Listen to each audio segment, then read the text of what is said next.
Hey, Xiomy here. So today I wanted to do the TMI versus the TID tag, and this is the Immortal Instruments versus the Infernal Devices. Both beautiful works of art were created by Cassandra Clare.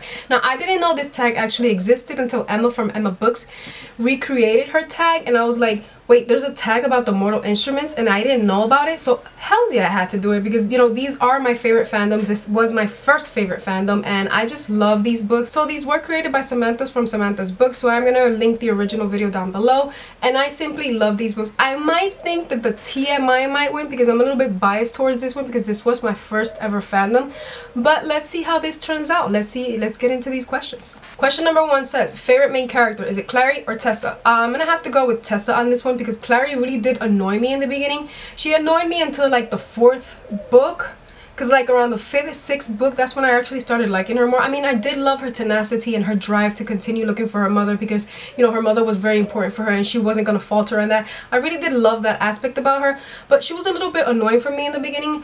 But I'm gonna have to say Tessa because I just love Tessa. There's nothing wrong about Tessa. I just love her so much. Question number 2, favorite heroine though, is it Jace or is it Will? Okay, first of all, Will, I loved Will and Jem's Parabatai. That Parabatai bond was so beautiful because they just loved each other and that love was pure and raw. And I fell in love reading about, you know, their Parabatai and about their story, and I really did love them as characters. But in this one, I'm gonna definitely have to go with Jace because Jace was my first ever book boyfriend and it was my first ever fandom. And I have to be biased towards him because he was the first that I fell in love with and I did love him.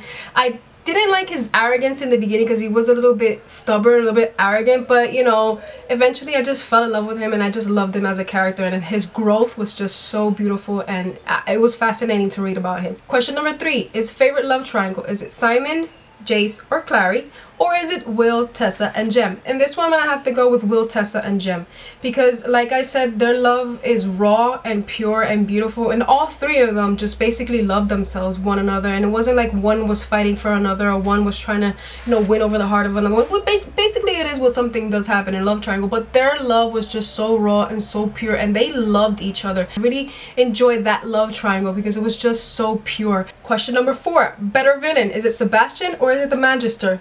This one is hands down Sebastian Morgenstern. This man is a psychotic lunatic, sadistic. I mean, he created so much pain, so much destruction. He separated so many Shadowhunters families. I wanted everything that happened to him in City of Heavenly Fire, and then I was like, no. It was just shocking and twisting, let's just say that. But he created so much destruction, and he was one of the biggest villains that the Immortal Instruments has had, honestly. And the Magister, I'm sorry, but he doesn't have any competition against Sebastian Morgenstern because Sebastian Morgenstern was just pure evil. Question number 5, better army, is it the Clockwork Army or is it the Dark Army? I'm gonna have to go with the Clockwork Army in this one just because the Dark Army, it was just pure Shadowhunters, just, you know, twisted, and I really that gave me so much pain.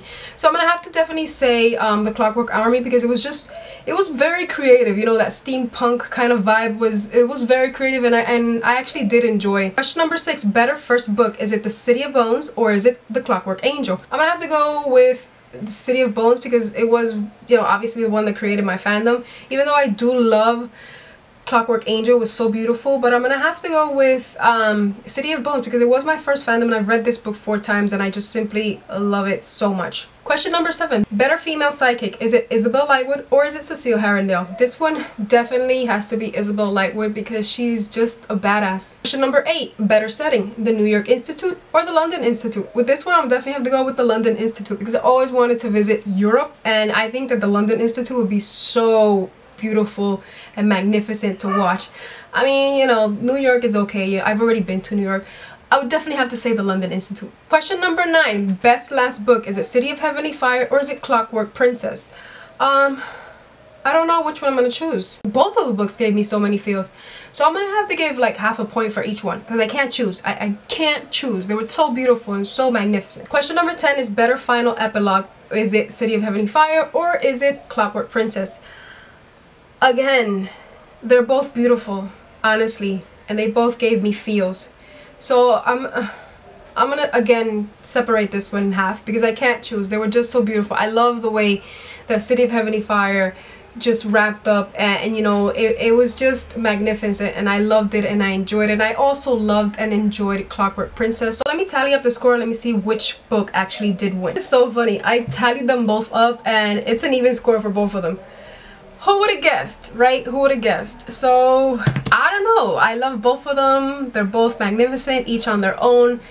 So I can't break the tie because, you know, I love both of them on their own, and they're just beautiful works of art, and I love them and I enjoy them, and I'm very biased towards anything that has to do with Shadowhunters. So that's it for my video. I want to thank you for watching, and until next time, peace.